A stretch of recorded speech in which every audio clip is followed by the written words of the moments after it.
June മാസത്തിലെ ക്ഷേമ pension വിതരണം നേരത്തെ ഉണ്ടാകുമെന്നുള്ള അറിയിപ്പുകളാണ് ഉണ്ടായിരുന്നത്. ഇതിന്റെ അടിസ്ഥാനത്തിൽ ജൂൺ 20 മുതൽ പെൻഷൻ വിതരണം ആരംഭിക്കുമെന്ന് അറിയിച്ചിട്ടുണ്ടായിരുന്നു. എന്നാൽ ജൂൺ 20-ന് പെൻഷൻ ആർക്കും തന്നെ ലഭിച്ചിട്ടില്ല. സർക്കാരിന്റെ സാമ്പത്തിക പ്രതിസന്ധിയാണ് വിതരണം മുടങ്ങാൻ കാരണമെന്നാണ് റിപ്പോർട്ടുള്ളത്. തിങ്കളാഴ്ച മുതലായിരിക്കും വിതരണം ആരംഭിക്കാൻ സാധ്യതയുള്ളത്. സാധാരണഗതിയിൽ എല്ലാ മാസവും 25-നാണ് പെൻഷൻ വിതരണം ചെയ്യുന്നത്. എന്നാൽ ഈ പ്രാവശ്യം നിലമ്പൂർ ഉപതെരഞ്ഞെടുപ്പിന്റെ പശ്ചാത്തലത്തിലാണ് നേരത്തെ പെൻഷൻ വിതരണം ഉണ്ടാകുമെന്നുള്ള അറിയിപ്പുകൾ ഉണ്ടായത്. ജൂൺ മാസത്തിലെ പെൻഷൻ വിതരണം വരും ദിവസങ്ങളിൽ ഗുണഭോക്താക്കൾക്ക് ലഭിക്കുന്നതുമായിരിക്കും. 1600 രൂപ വീതമാണ് പെൻഷനായി ലഭിക്കുന്നത്. ഇനി സർക്കാർ 2 ഗഡു കുടിശ്ശിക കൂടിയാണ് ഗുണഭോക്താക്കൾക്ക് നൽകാനുള്ളത്. ജൂൺ മാസത്തിൽ 1600 രൂപയുടെ വിതരണം ഉണ്ടാകാനാണ് സാധ്യതകൾ ഏറെയും. കൂടാതെ പെൻഷൻ ലഭിക്കണമെങ്കിൽ മസ്റ്ററിംഗ് കൃത്യമായി തന്നെ പൂർത്തീകരിക്കാനുണ്ട്. 2025-26 വർഷത്തെ വാർഷിക മസ്റ്ററിംഗ് ജൂൺ 25-നാണ്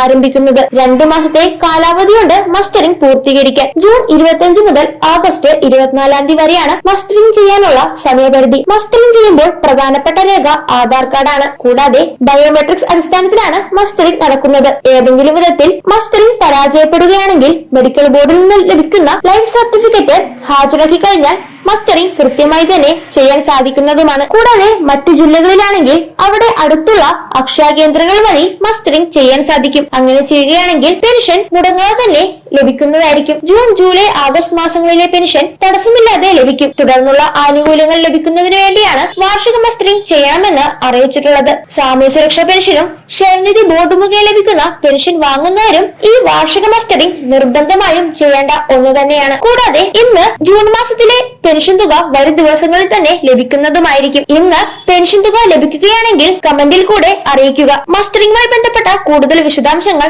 ശരിയായ രീതിയിൽ തന്നെ മനസ്സിലാക്കിയതിനു ശേഷം എല്ലാവരും കൃത്യമായി തന്നെ ചെയ്യണം.